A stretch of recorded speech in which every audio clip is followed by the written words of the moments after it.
Hello everyone, good evening everybody.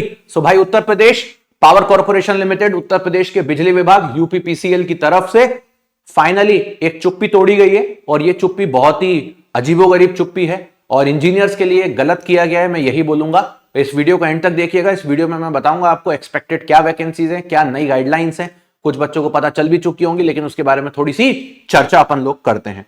तो उत्तर प्रदेश का इस यूपीपीसीएल के एग्जाम की बहुत लंबे समय से बच्चों को वेट था कि कब आएगा। बहुत सारे स्टेट्स, बहुत सारे राज्यों में ऑलरेडी इलेक्ट्रिसिटी बोर्ड में रिक्रूटमेंट काफी समय से हो रहे हैं।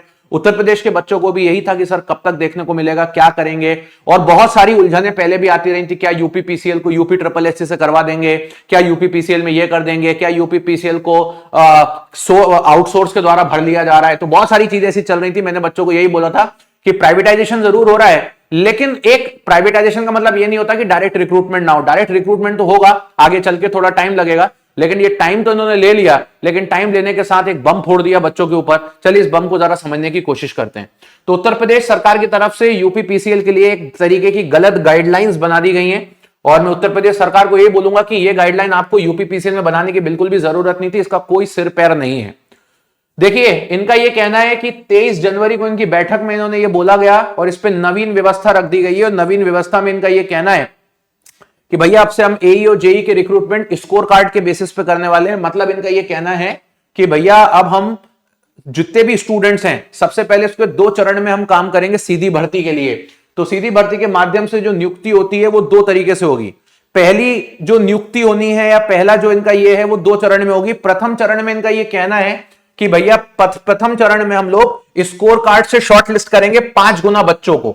ठीक है, जैसे मान लीजिए जेई में एक्सपेक्टेड है 400 के आसपास वैकेंसी आना, तो 2000 बच्चों को ये बुलाएंगे। अच्छा, कौन से स्कोर पे शॉर्ट लिस्ट करेंगे? तो इनका ये कहना है हम पीईटी के स्कोर पे शॉर्ट लिस्ट करने वाले हैं। मतलब इन्होंने अब ये साफ कर दिया है कि जेई के वैकेंसीज के लिए ये पीईटी का स्कोर कंसिडर करेंगे। और एई की वैकेंसीज के लिए अगर हम बात करते हैं तो इनका यह कहना होगा एई की वैकेंसी के लिए मोटा मोटा मुझे लगता है कि ये गेट स्कोर के थ्रू जाएंगे। ऐसा इन्होंने यहां पर मेंशन किया हुआ है। उत्तर प्रदेश अधीनस्थ सेवा आयोग के पीईटी स्कोर या इस प्रकार के राज्य अथवा केंद्र सरकार की संस्था, तो मतलब एई के लिए गेट स्कोर की तरफ जाएंगे और जेई के लिए ये डेफिनेटली पीईटी का स्कोर लेंगे। ऐसा मुझे यहां पर प्रतीत हो रहा है और होगा ही होगा। इसके बाद ये जब बच्चे आ जाएंगे तो इसके बाद इन्होंने एक और चीज में बदलाव किया। द्वितीय चरण इनका बड़ा अच्छा लगा मुझे। ये अच्छी चीज है, इन्होंने बेकार चीज नहीं करी है। ठीक है, पहला तो बकवास कर दिया। दूसरा में इनका ये कहना है कि जो द्वितीय चरण होगा, मतलब सेकंड फेज, जिसमें ये 2000 बच्चे पेपर देने जाएंगे, इन 2000 बच्चों को पहला भाग जो है वो नाइलेट का 0 लेवल के स्तर का कंप्यूटर ज्ञान होना चाहिए और इसमें उनको 50% अंक लाना है। ये एक अच्छी बात है कि इन्होंने कंप्यूटर ज्ञान को ऐड कर दिया। पहले यूपी में कंप्यूटर ज्ञान मतलब कंप्यूटर नॉलेज के ऊपर चीजें ऐड नहीं की जाती थी। बट होता क्या है, जब आप जेई बन जाती हो, ई बन जाते हो, वहां पर आपको कंप्यूटर ज्ञान होना चाहिए प्रॉपर। अंग्रेजी हिंदी तो आप पढ़ के चले जाओगे खूब, इंग्लिश की तो कोई नीड ही नहीं, हटा ही देना चाहिए। जीके की भी उतनी कोई नीड नहीं, हटा देना चाहिए। एप्टीट्यूड, रीजनिंग, कंप्यूटर, इन्वायरमेंट, ये सब होना चाहिए। तो इन्होंने ये चीज अच्छी करी यहां पर कि नाइलेट के 0 लेवल के स्तर के 50 सवाल पूछेंगे। उसके बाद अगर आपके इसमें 50% नहीं आते हैं तो आप, इनका ये कहना है कि फिर हम आपका टेक्निकल की कॉपी चेक ही नहीं करेंगे। मतलब जो इसका दूसरा पार्ट है, सेकंड फेज का दूसरा पार्ट, जो उसमें 200 क्वेश्चन होंगे, ये पहले जैसा चलता था वैसा, जिसमें 20 क्वेश्चन हमारे जनरल नॉलेज के हैं, 15 हिंदी के हैं और 15 अंग्रेजी के हैं और 150 नंबर टेक्निकल के हैं। तो आपको बोला जा रहा है कि इसको और इसको दोनों के मार्क्स को ऐड करने के बाद फाइनल मेरिट बनेगी 250 में से। लेकिन ये जो पहला वाला, इसमें 50% लाना ही लाना है। अच्छा, इसमें इन्होंने कोई बैरियर भी नहीं रखा है कि unreserved, EWS, SC, ST, OBC के कैटेगरी को कितना लाना है। 50% मतलब 50% लाना ही है। तो कंप्यूटर ज्ञान तो अब आपका नॉलेजेबल बहुत ज्यादा हो गया है, मतलब इतना तो आपको रखना है। लेकिन जो एक गड़बड़ इन्होंने करी है वो इन्होंने करी है पीईटी का स्कोर।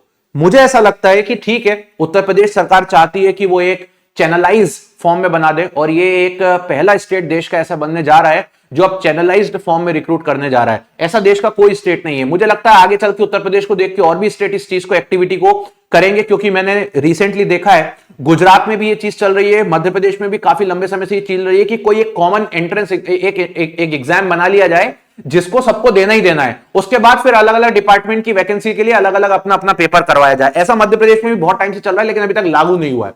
लेकिन उत्तर प्रदेश अब ऑलमोस्ट एक ऐसी स्टेट बन चुकी है जिसमें भैया आपको पीईटी देना ही देना है। अगर आपको कहीं भी घुसना है तो पहले पीईटी दो, उसके बाद फिर आप उस डिपार्टमेंट की वैकेंसी का वेट करो, वहां दो। लेकिन मुझे ऐसा लगता है कि टेक्निकल एग्जाम्स में ये चीज नहीं करनी चाहिए, क्योंकि टेक्निकल में आपको क्या ही नीड है एक बच्चे से इस तरीके से एक्टिविटी करवाने की। कोई जरूरत ही नहीं है। आप आराम से भी ले सकते थे, आप टेक्निकल का पेपर अच्छा कर देते, सब कुछ कर देते। होता कुछ नहीं है। अब इसमें एक नुकसान वैसे बच्चों का भी कुछ नहीं है, क्या ही नुकसान है, बच्चों को बोला जा रहा है एक तरीके से, आप ये समझ लो कि पीईटी अब आपके यूपीपीसीएल का एक हिस्सा हो गया है। तो आप लोग ऐसे मत सोचो कि यार अब तो पीईटी देना पड़ेगा, पीईटी आप ये समझ लो कि आपकी जिंदगी का एक हिस्सा हो गया है। आप उत्तर प्रदेश वाले बच्चे तो सोच ही सकते हैं कि आपकी लाइफ का ये एक हिस्सा है, पीईटी दो, उसके बाद फिर आप पेपर दो।